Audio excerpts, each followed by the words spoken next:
কিছুদিন আগে বিষাক্ত অ্যালকোহল বা স্পিরিট মদ্যপানে কয়েকজন মারা যান। তাদের স্বজনদের মামলার প্রেক্ষিতে আদালত সুরতহাল ময়নাতদন্তের জন্য লাশ উত্তোলনের বিষয়টি নিয়ে আসে। তারই প্রেক্ষিতে আজকে 4টা লাশ উত্তোলন হচ্ছে। আমরা এই কার্যক্রম করছি আজকে। এই সুরতহাল তদন্তের মধ্যে এখানে হচ্ছে ময়নাতদন্ত, এখানে এটা হচ্ছে এই লাশগুলো হচ্ছে হাসপাতালে নেওয়া হবে এবং ময়নাতদন্ত করা হবে। আসলে ময়নাতদন্তে কি ফলাফল আসে সে অনুযায়ী আমরা দেখব, পরবর্তী পদক্ষেপ নেওয়া হবে। তুলছেন আমরা মেনে নিচ্ছি, আবার তো যারা ধরছেন তারা থেকে দিই আবার চলে আসবে, তাহলে বিচার দহিল কই ধরার দায়িত্ব আমাদের আর ছাড়ার দায়িত্ব বিজ্ঞ আদালতের।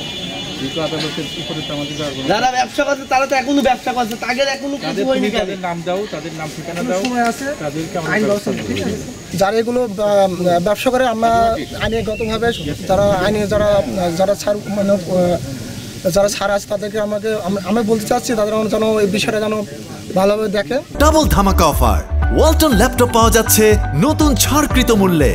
আপনারা জানেন যে গত 10/10/2025 তারিখে ডিঙ্গেদা বাজারে জুম্মাতের দোকান, চায়ের দোকানের পাশে তারা কিছু 15 থেকে 20 জন মতন অ্যালকোহল পান করে 7 জন মারা যায়।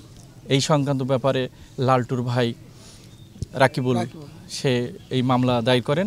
এই মামলার এজাহারে উল্লেখ করেন যে মামলার হওয়ার পূর্বেই 4 জনকে আমাদেরকে না জানাইয়েই দাফন করে। এর পরিপ্রেক্ষিতে রাকিবুল একটি মামলা করে। আমরা এই লাশের মৃত্যুর কারণ নির্ণয় করার জন্য আমি বিজ্ঞ আদালতে 15/10/2025 তারিখে আবেদন দাখিল করি। বিজ্ঞ আদালত 16/10/2025 তারিখে এই লাশ উত্তোলন করার জন্য আদেশ প্রদান করেন।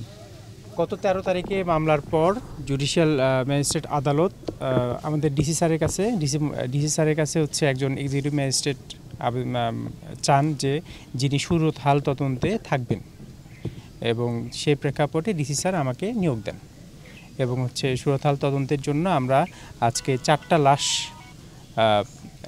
সুরতহাল তদন্তের জন্য আমরা 4টা লাশ উত্তোলন করছি এবং এগুলো হচ্ছে হাসপাতালে পাঠাবো ময়নাতদন্তের জন্য।